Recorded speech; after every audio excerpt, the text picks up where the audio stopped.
100万豪车5万品质。商务舱竟然有如此难受的噪音。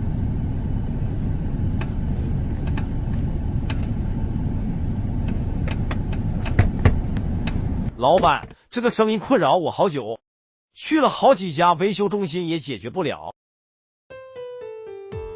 小问题，这只是门空隙调校问题而已。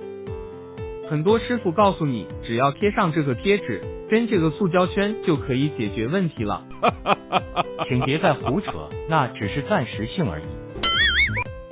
正确的方式就是在这2个部分进行调校就行了。错误的调校会导致反效果，必要时找专业师傅处理，来避免不必要的麻烦。